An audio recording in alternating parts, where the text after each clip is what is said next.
every kid deserves to see themselves, their value on the planet, and be able to create something that's meaningful for them as an offering to all of us in our human connection. And I wanted to figure out what that was. And so the 4 came about because there were 4 core concepts that got elevated over time, because we started initially just as a garden. And the young folks taught me about 4 things that really resonated for them, that were important to their character, important to that integrity, important to their relationships.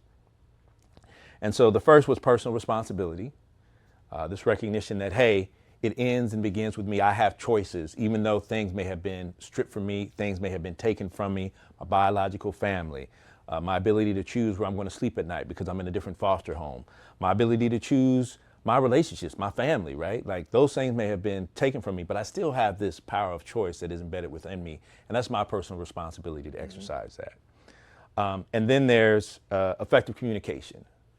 The young folks, they really had to understand, how do I articulate who I am? How do I find that in myself? How do I begin to see that I have value and that my words can transform and change the world around me? Respect.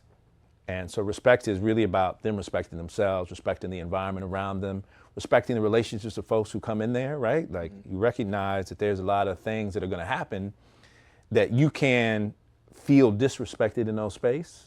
But if you have this power of respect that's resonant within you, then nobody can come at you foul, right? Because you're not, somebody disrespects you, you have your response for it. And you're like, that's not for me. I'm not in that space. Like I have this great respect for myself.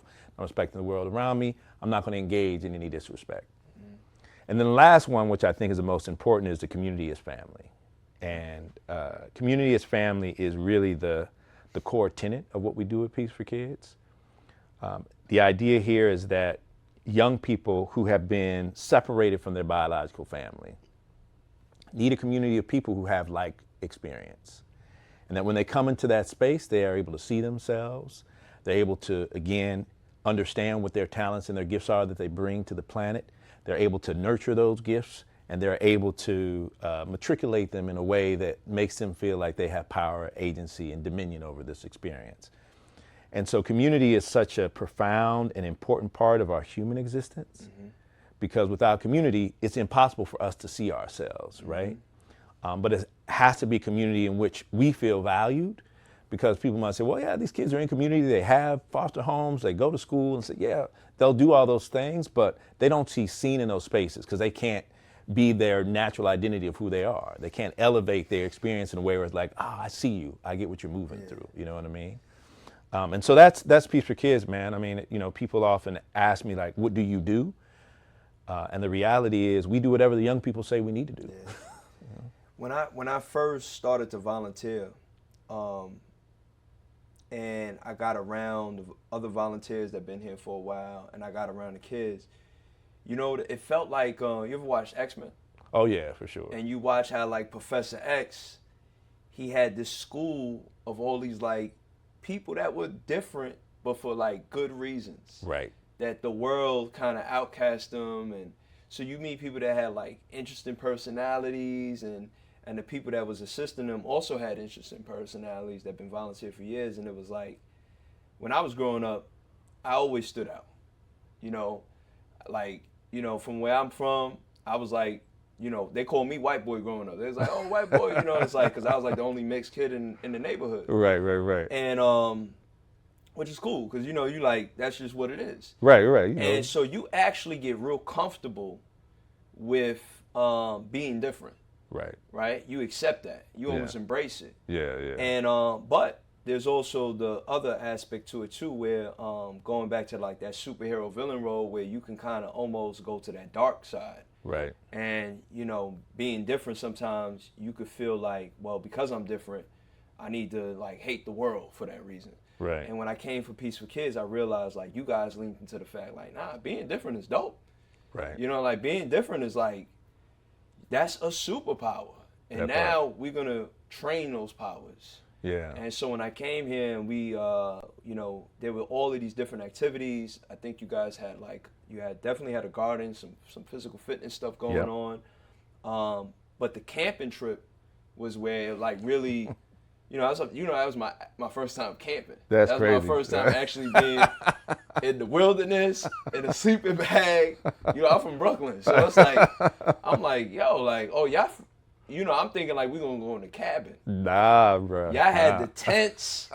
I'm like, oh, this shit is real. So like for me, it was a dope experience as men. Yeah. But also just being around, kids that were going through that experience, and then it made me realize like how much value Peace for Kids bring, and how much light needs to be shed on it. Yeah, I'd love for you to talk about, man. I know you got your questions, Yeah. but I'd love to hear from you.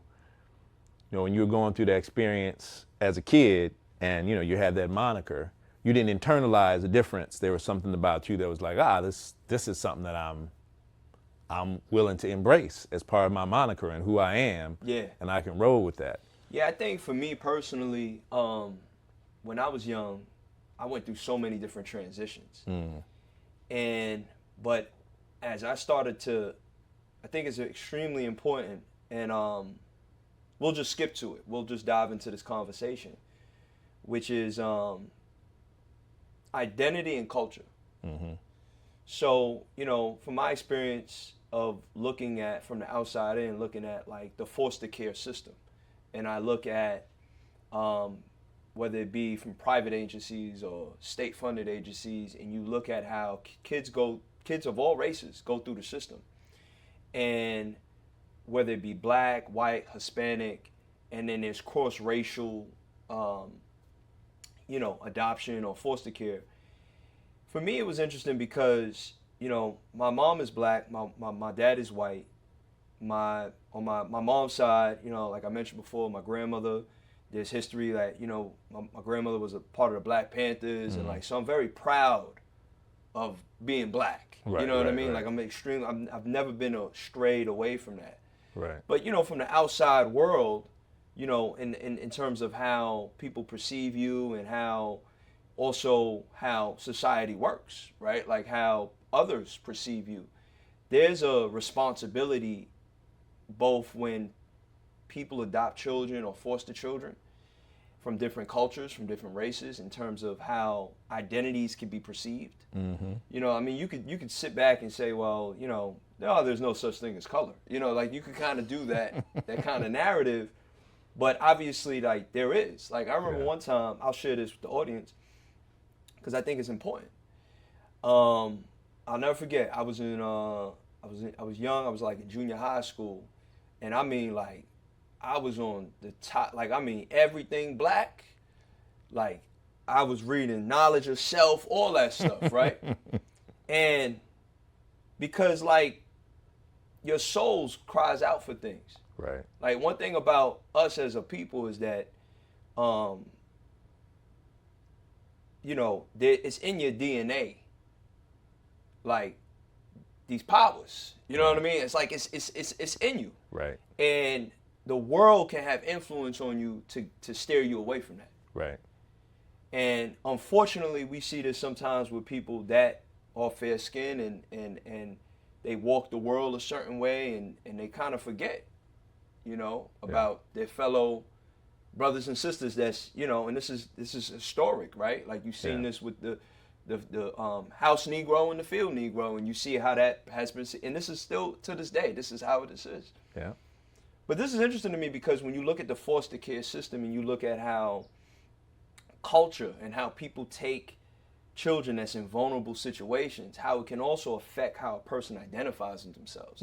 So I was so happy to have a mom that, reinforced me like, oh no, you black, your mother's black, and and so going back to my point was, What were your adoptive parents? What was their racial identity? oh, my mom is black. Okay. Yeah, it's just Okay. it's just raised All by right, my all right. mom. Okay.